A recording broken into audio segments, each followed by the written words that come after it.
from the heart of the region.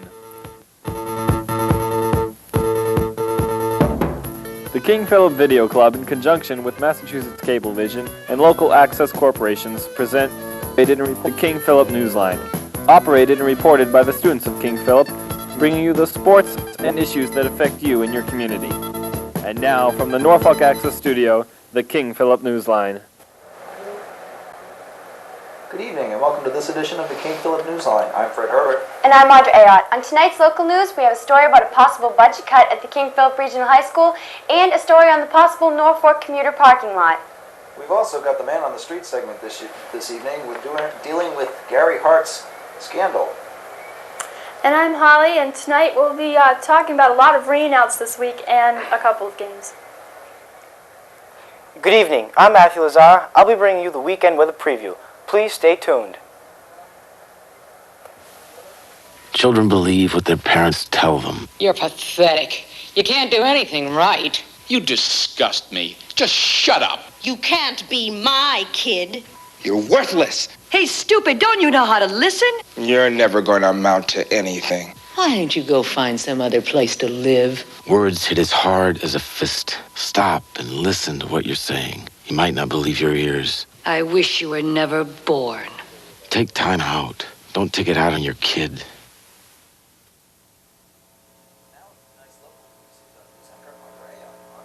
Thank you, Fred. Good evening.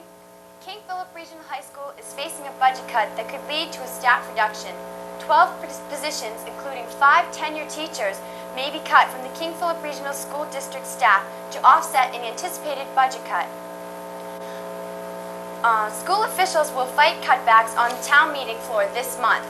Whether KP loses part of its staff or not will be decided by town meeting voters in Norfolk and Wrentham. Plainville recently approved funding $1,295,911, its portion without cuts of a proposed $7.9 million school budget. The same support will be needed from either Norfolk or Wrentham to avoid a sweeping budget cut. Monday, May 4th, at King Philip Regional High School, a special luncheon was held for student leaderships. We sent a Newsline reporter there. A short while ago, the members of our school's administration organized a Student Leadership Week to pay homage to the hard-working students that make King Philip strong through their leadership. In 2 surprisingly brief speeches, Mr. Fairfield and Mr. Hood outlined their purposes in providing this chance for student leaders to meet. They said that they felt that the school in the past has not done enough in the way of providing recognition for those students who make it their avocation to aid their fellow King Philip students in their scholastic activities by participating in and donating their time to extracurricular programs designed to further develop and nurture the reputation of King Philip on a regional, local, and personal basis, while never forgetting their academic and social endeavors that contribute to the community as a whole, and not solely the King Philip school system, which chose last week to honor and appreciate the hard work, toil, and sacrifice that is truly made by these shining examples of intelligence, endurance, creativity, love of life, and honesty, which is all we can truly expect of any fine student at any fine school, and King Philip is no exception. For the King Philip Newsline, this has been Jason Chandler. Now back to the studio. The King Philip Regional School District will begin its summer school program on June 29th under the leadership of teacher Joseph Cormier. Summer school will run through July 31st. Courses for grades 7 through 12 will be offered in the areas of English, social studies, science, math, and reading on weekday mornings from 9 to 10:30 or 10:45 to 12:15. More information regarding specific courses and their times will be available beginning the 3rd week of May. For more information, contact the King Philip Regional High School on 201 Franklin Street. On Monday, May 4th, Period 6, freshmen and sophomores, and Period 7, juniors and seniors, had a special treat. The King Philip Jazz Band Ensemble played for their entertainment. We have that story. Good evening. This is Jason Chandler here backstage at the King Philip Auditorium. The jazz band is warming up right now, getting ready to do their performance.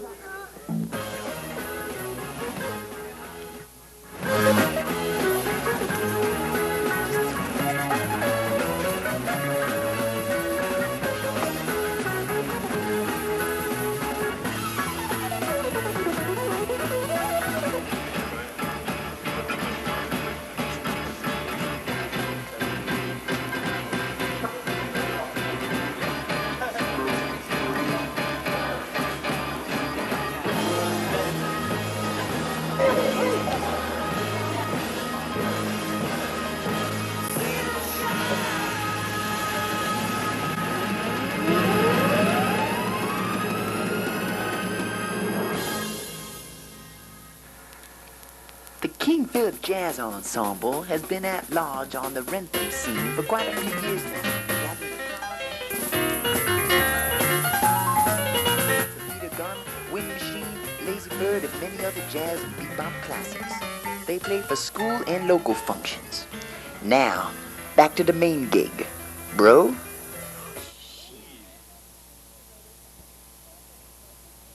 If annual Norfolk Town Meeting voters approve a proposal to purchase and improve a parcel of land behind the Wayside Building on Rockwood Road, residents may get their own commuter parking lot.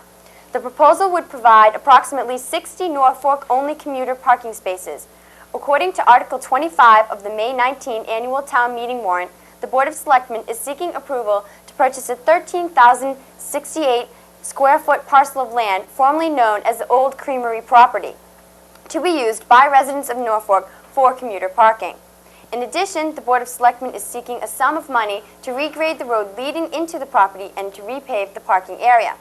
According to the Highway Department figures, the total cost of the project is approximately $36,000, plus the estimated land purchase cost of $6,500. Last week we mentioned a piano concert to be held at Sheldonville Baptist Church. Well, we sent Newsline reporters there to cover that concert.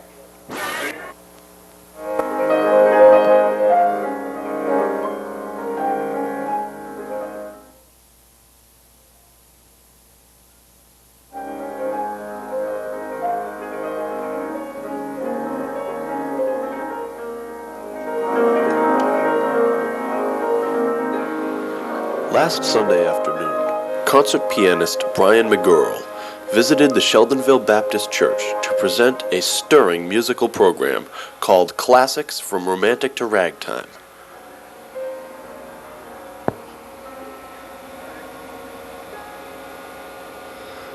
The music flowed from the piano, stimulating and captivating the audience, starting with some classics by Chopin and progressed into other epic compositions, demonstrating a masterful hand and impeccable taste for fine music.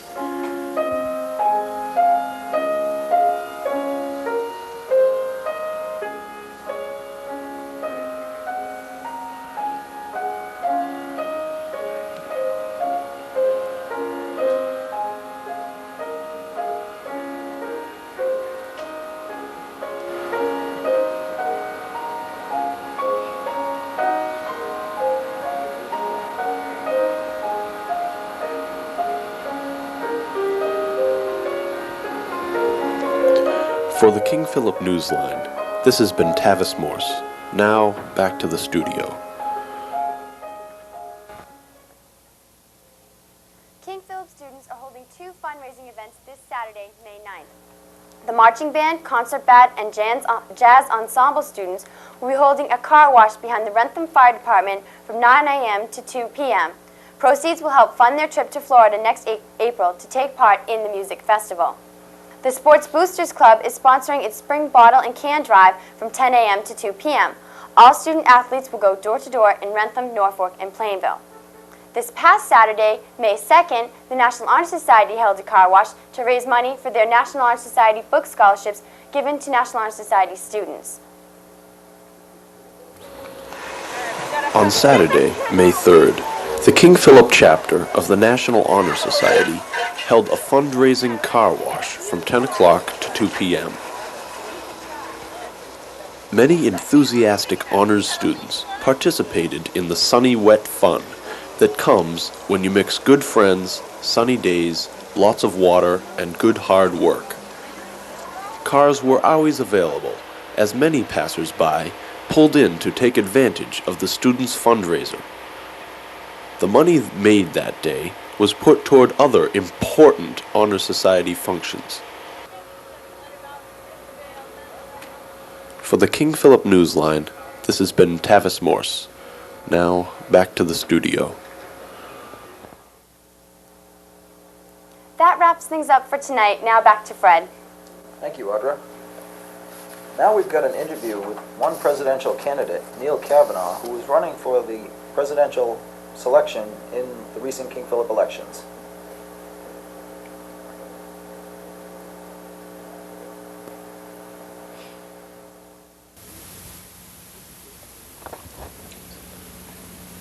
Good evening. This is Jason Chandler. I'm here with Neil Kavanaugh, who's a candidate for the presidency of next year's senior class.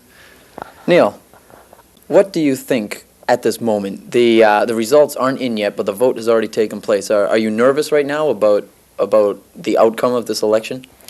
A little bit, not really. I just figure whatever they want, they'll pick.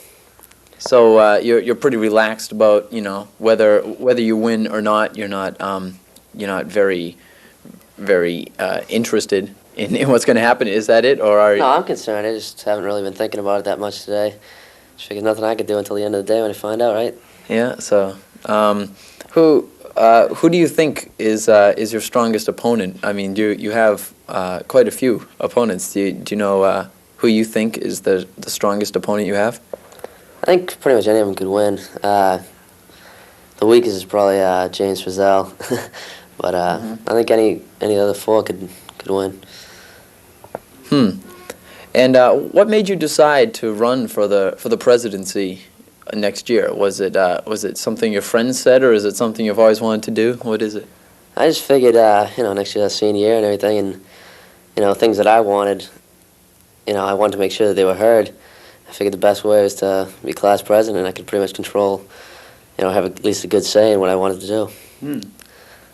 Well, senior class president is it's probably the most important student government position that there is in this high school.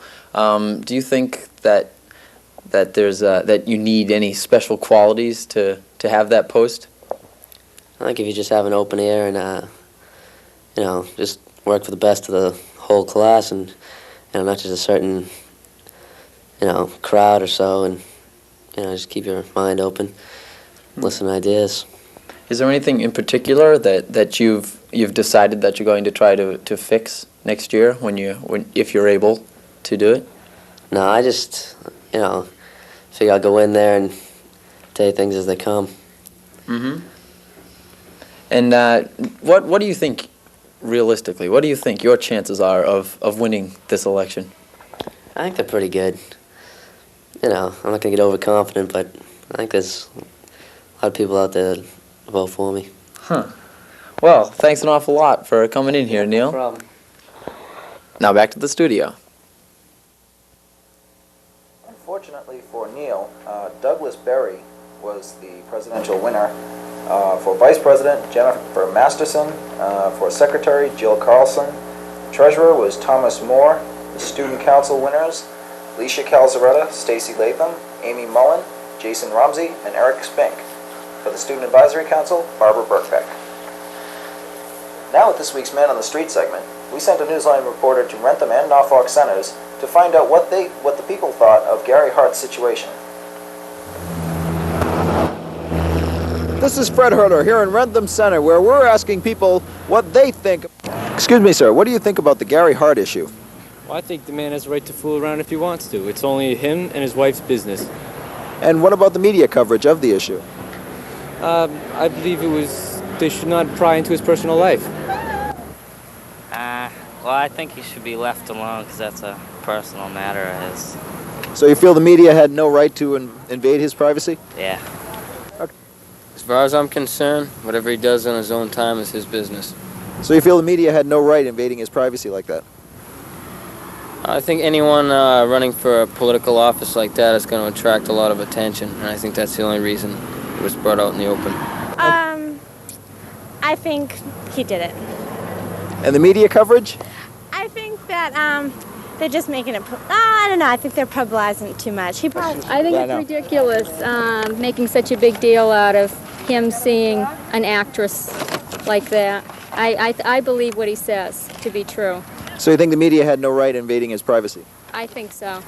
I mean, if it had something to do with the running of the country or politics, that's one thing. But what he does in his private life, I don't think it has anything to do with that. Thank you very much. Well, in either way, whether it's true or false, it certainly hurt his political career. So you think it's definitely damaged his chances? It puts a lot of doubt. It puts a lot of doubt in people's minds. And what about the media coverage of it? I don't think it was a little underhanded, but still, somebody running for an office of that high caliber, they really got an image to uphold, and I think he probably could have been a little wiser in his actions. In general, do you think the media is becoming more of a National Enquirer type organization? No, I think overall they do a good job covering most of the major issues, but a lot of times they tend to dramatize a lot of things and print what they want just to sell a story. And you have to read between the lines sometimes. Okay. I feel because he's running for president that unfortunately the public has a right to know what's going on, but I feel also that the reporters were making a story more than reporting a story. Okay, thank you very much. I agree with her that they went out looking for a story. They should report on what he's doing, and that is an issue of which people are concerned, but they went looking for it. But you don't think that the media went too deep? Yeah, I think they overstepped their bounds by taking his house all night long, the front door, the back door. I mean, you know. Do you think it was irresponsible journalism? Inconsiderate, going too far. Well, I'm very much concerned that a leading candidate for the presidential election is having a question relative to his moral character. I'm not sure I like the way the information was obtained, and I think that all Americans want a leader who is morally above question. And I think right now the question is being addressed, and it has to be an answer has to be gotten. Do you think it was irresponsible journalism on the part of the reporters? Well, their job is to seek out information, but I'm not quite sure that I agree with the way they went about it. Okay, thank you very much, sir. The public is concerned with the entire Gary Hart issue. However, the question still remains, did the media go about it in the correct procedure? This has been Fred Herter for the King Philip Newsline. Now, back to the studio. And now with this week's local sports, here's our sports anchor, Holly Curtis. Holly? Hi. There's not overly lots to say in the week of sports, and once again we have the rain to blame. There were a lot of rainouts this week. There were a few games played though. For instance, the boys' tennis team beat Stoughton 4-1, with Gordon Murray and their captain Gary Fortier and Anthony Balzerini winning their single matches. Jerry Benson, the other captain, and Doug Dixon won for the doubles teams. The tennis team now holds a record of 5-3, which incidentally I believe is the best to be held by any King Philip sports team. Now the track teams are credited with the best show of braving the weather this week. Do you remember that horrible rain on Monday? Well, all the trackies stood out in Mansfield in this rain, cold and shivering, but competing and not wavering. You should have been there to see them. The girls won their meet, 70-66. However, the guys lost by a small margin. And this evening, both teams lost truly close meets to Stoughton, and this brings both of their records to 1-4. And now here are some scattered pieces of today's meets.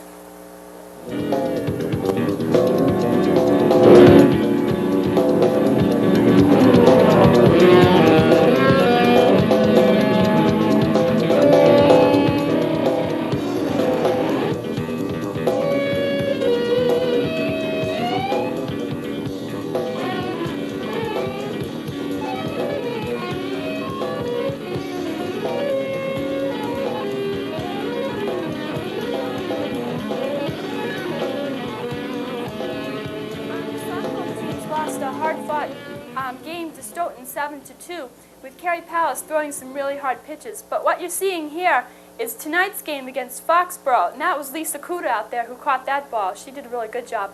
The last time that we knew about this game that you just saw scenes from, they were tied up and they were in the 9th inning, which is overtime because they only go through 7 innings in the girls' softball play.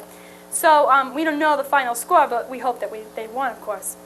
And finally, there is not a multitude of information available on the boys' baseball team, but we do know that they lost to Foxborough today. And that about does it for this week's sports. See you next week. Thank you, Holly. Now with the weekend weather preview, here's our weather anchor, Matthew Lazaro. Good evening. Let's take a look at the national map. If we notice on the eastern seaboard, we have two systems dominating the weather. We notice we have this dry cold front, which is going to be coming through tonight, and should be finally clearing us out of all that rain that we've been having this week. If you notice, we've had a couple of good days. This slot of great, clean, nice weather in here has given us that terrific sunshine today, and that'll be traveling off to the coast. However, just behind this cold front is more of that weather. It looks like we're going to be having an excellent weekend. Down south in Florida, we notice we have another thunderstorm system, stationary front going through here. This is bringing thunderstorms, heavy rains through Florida and scattered throughout this region. This is going to take some time to pass off the coast, but however, it will not be affecting our weather. Continuing out west, we'll notice we have two high-pressure areas dominating the weather in the Midwest. These two high-pressure areas will be coming south and dominating New England's weather through much of the weekend and into next week. So we're looking for very seasonable conditions. Going on out into the Rockies, we have scattered, isolated severe thunderstorms in this region of the Four Corners states. It looks like that these will be drying up, however, as they do travel over the Rockies. However, they will be bringing a couple of inches of rain into these areas. Continuing up into the Canadian Rockies, we have a trough passing through. This should be drying up and should not be reforming until the beginning of next week. Continuing on out in the Pacific, we notice we have calm conditions and no storms are in sight. Let's go on to the forecast. Today we had sunny skies, temperatures were rising into the 60s, winds were light from the west. Tonight we're going to have calm skies, temperatures will be falling into the 40s, and winds will be continued calm. Tomorrow we're going for clear and sunny. After that cold front does go through, we're going to have some excellent weather. Temperatures will be getting up into the upper 60s, and winds will be into the northwest. For the extended outlook is of sunny and warm weather. This has been Matthew Lazar for the weekend weather preview. Now back to Fred. Thank you, Matt. We here at the King Philip Newsline appreciate your comments and suggestions. Send them to the King Philip Newsline, care of Wrentham Access Corporation, Post Office Box 668, Wrentham, Massachusetts 02093. That's the King Philip Newsline, care of Wrentham Access Corporation, Post Office Box 668, Wrentham, Massachusetts 02093. Well, now we'll have a public service announcement, so stay with us.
when nobody needs me.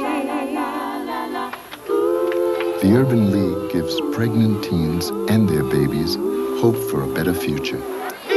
Please support us. We can make a world of difference. But who can I turn to if you turn away?